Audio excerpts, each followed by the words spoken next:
सबसे पहले युग परिवर्तक परम संत बाबा जय गुरुदेव जी महाराज, इनके चरणों में अरबों प्रणाम। सृष्टि रचयिता ईश्वर भगवान और उनकी दृश्य शक्तियों को भी कोटि कोटि प्रणाम। यहाँ पर उपस्थित आदरणीय अन्ना जी, दादाजी और आदरणीय रदामुजी साहब, इन सबको बड़े प्रेम के साथ जय गुरुदेव। साथ ही साथ यहाँ पर उपस्थित इंदौर संगत, ग्वालियर संगत और महाराष्ट्र संगत, साथ ही साथ दूर दराज से आए हुए सभी माता पिता भाई बहनों को बड़े प्रेम के साथ जय गुरुदेव।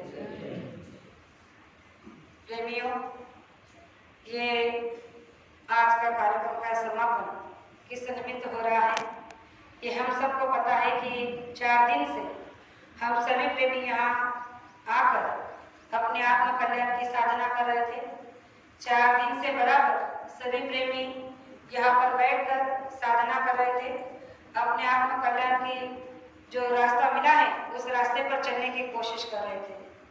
तो ये कोशिश करने का मौका हमें आदरणीय रदावत साहब की वजह से मिला है। तो गुरु महाराज ने ऐसे ऐसे जीव इस संसार में जगह कर रखे हैं कि जिनके अंदर प्रेमियों के प्रति प्रेम और सद्भावना है। तो गुरु महाराज ने कहा कि अगर यही प्रेम, यही सद्भावना सभी प्रेमियों के अंदर में आ जाएगी तो परिवर्तन को होने में देर नहीं लगेगी। तो प्रेमियों, हम आप अपने अपने घरों से जो 1500 किलोमीटर से चलकर यहाँ पर आए हैं, तो यहाँ पर आने का हमारा एक ही उद्देश्य ये रहा है कि हम वहाँ पर जाकर 4 समय साधना में बैठकर अपनी जीवात्मा को जगाने की कोशिश करेंगे और बीच के समय में जो भी प्रवक्ता वहाँ पर बैठकर सत्संग सुनाएंगे, गुरु के वचनों को सुनाएंगे, उन्हें सुनकर अपने जीवन में उतारने की कोशिश करेंगे। यानी कि 4 दिनों से यहाँ पर हम इस सत्संग की गंगा में नहा रहे थे, डुबकी लगा रहे थे, तो ये हमारा आपका परम सौभाग्य है। लेकिन फिर भी ये जो मन है, ये हमारा हमें उस ओर ले जाता है जहाँ नहीं जाना चाहिए, उस भावनाओं में भी डुबा देता है जिस भावनाओं में भी बहना नहीं चाहिए, और इसी भावनाओं के साथ हम गुरु के प्रति शंका कर लेते हैं।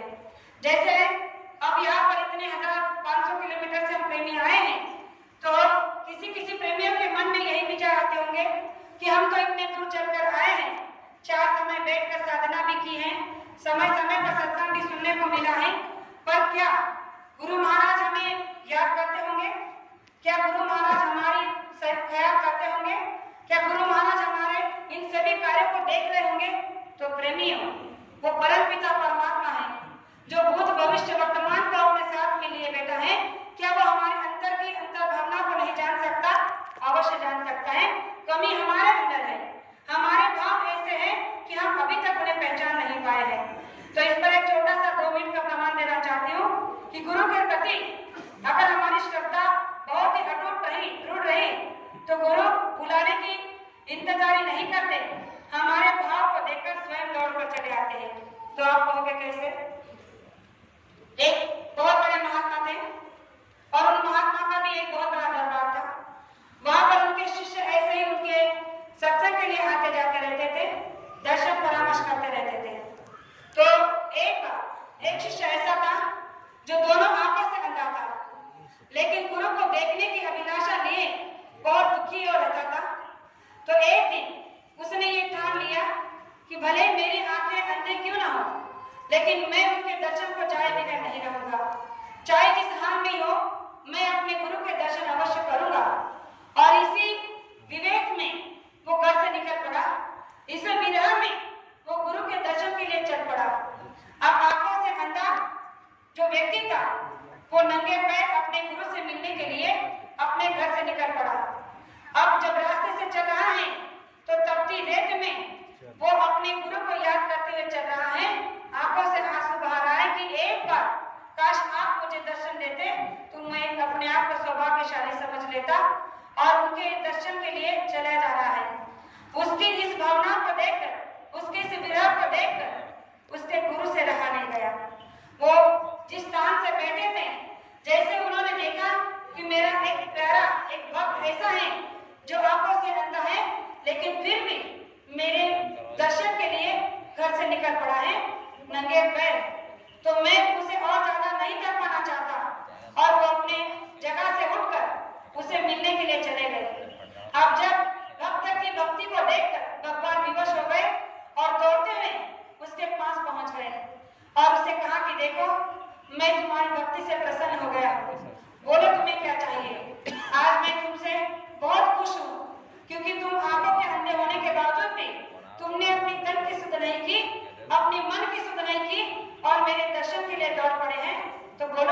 क्या चाहिए? आज मैं तुम्हारी भक्ति से बहुत प्रसन्न हूँ, तुम्हें 2 वर देना चाहता हूँ, मांगो क्या मांगना है। तो उस समय उस भक्त ने अपने गुरु से हाथ जोड़कर एक ही बात कही कि अगर चाहिए तो मुझे कुछ भी नहीं, लेकिन फिर भी अगर आप कुछ देना चाहते हो तो मुझे एक ऐसा वर दो कि मेरी दृष्टि वापस आ जाए, क्योंकि मैं अपने आंखों से आपका दर्शन करना चाहता हूँ और बस इतनी सी मेरी अभिलाषा है। तो जैसे ही भक्त ने अपने गुरु के सामने अपनी इच्छा को रखा, उन्होंने तुरंत उसकी दया दृष्टि से उन्हें आंखें दी। अब जैसे ही आंखों को उन्होंने अपने आंखों से अपने गुरु को देखा तो उन आंसुओं से उन्होंने अपने गुरु के चरण को धो डाला और इतना रोया कि उसके भक्ति से गुरु सहरा गए। फिर उन्होंने उसे उठकर कहा कि देखो, मैं तुम्हारी भक्ति से बहुत प्रसन्न हूँ। तुमने एक ऐसी मिसाल कायम की है कि जो संसार में बहुत कम भक्त कर सकते हैं। बताओ तुम्हें और क्या चाहिए? मैं आज खुश हूँ, इसीलिए तुम्हें 2 वर देना चाहता हूँ। एक तो तुमने मांग लिया कि तुम्हें दृष्टि चाहिए थी, मैंने दे दी। अब दूसरा वर बताओ कि तुम्हें क्या चाहिए। तो उस भक्त ने क्या मांगा होगा? उसने हाथ जोड़कर अपने गुरु से कहा कि जो दृष्टि आपने दी है वो वापस ले लीजिए, ये मुझे नहीं चाहिए। जैसे ही उसने ये कहा तो वो चौंक गए। उन्होंने कहा कि अरे ये तुमने क्या मांग लिया? तुम्हारे पास आंखें नहीं थी तो मैंने आंखें दी, और जब दूसरा वर मांगने का मौका था तो कुछ और मांग लेते। तो उसने कहा कि अरे और मांगने की क्या जरूरत थी? जिसे देखने की बरसों से अभिलाषा थी वो आपने पूरी कर दी। अब आपको देखने के बाद संसार में ऐसा क्या है कि जिसे मैं देखूं? और इसीलिए मैं इन चर्म आंखों से और कुछ नहीं देखना चाहता। आप मेरी ये आंखें वापस ले लीजिए, मुझे और संसार में कुछ नहीं देखना है, क्योंकि यहाँ पर जो भी है सारा नाशवर है। शाश्वत जो था मैंने देख लिया, जिसका दर्शन मुझे करना था मैंने कर लिया, इसीलिए अब मुझे आंखों की जरूरत नहीं है। और जैसे उसने ये कहा तो उन्होंने उसे उठाकर अपने छाती से लगा लिया और कहा कि कैसे भक्त हो। तो प्रेमियों, ऐसी भक्ति हम सबको करनी है। गुरु महाराज ने कहा कि अगर आप गुरु के लिए कुछ करना चाहते हो तो सच्चे मन से करो, सच्चे हृदय से करो, पवित्र मन से करो। हम लोग अपने घरों से इतने दूर से चलकर आए हैं, 1500 किलोमीटर से अपने संसार को छोड़कर यहाँ आए हैं, तो यहाँ पर कोई उद्देश्य लेकर तो आए थे, और उद्देश्य हमारा सबका यही एक नेक था कि हे मालिक, जो रास्ता आपने दिया है उस रास्ते पर चलने के लिए हमारे अंदर जो अभी भी अविश्वास है, हमारा जो भाव अभी भी अभाव में बदल जाता है, इस अभाव को, इस आसक्ति को आप खत्म कर दो और आपके प्रति हमारा प्रेम इतना दृढ़ कर दो कि संसार की कोई शक्ति, कोई भी बाधा हमें आपसे दूर ना कर सके, और जीते जी परमात्मा का दर्शन इसी मनुष्य मंदिर में करा दे। तो प्रेमियों, गुरु महाराज ने कहा कि आपकी ये अवश्य मनोकामना पूर्ण होगी, लेकिन मांगने के लिए हृदय में सच्ची पवित्रता तो चाहिए, निर्मलता तो चाहिए। बिना निर्मलता के हमें कुछ प्राप्त नहीं हो सकता। इसीलिए हमें आज ये मांगने का मौका था, तो हम ये बातें मांग सकते हैं। गुरु महाराज ने कहा कि साधना शिविर जहाँ जहाँ भी लगता है वहाँ दौड़ कर चले जाना चाहिए, क्योंकि घर संसार में रहकर हम 4 घंटे नहीं बैठ सकते। कम से कम सुबह 1 घंटा और शाम को 1 घंटा बड़े मुश्किल से बैठते हैं, उसमें भी बहुत सारी बाधाएं आती है। तो ऐसे जगह पर जाकर जब संसार को थोड़े समय के लिए त्याग दिया होता है, संसार से थोड़े दिनों के लिए विमुख हो गए होते हैं, तो यहाँ आकर हम परमात्मा को सार्थक करने की कोशिश करते हैं। तो इस कोशिश में हमें हर जगह पहुंच जाना चाहिए।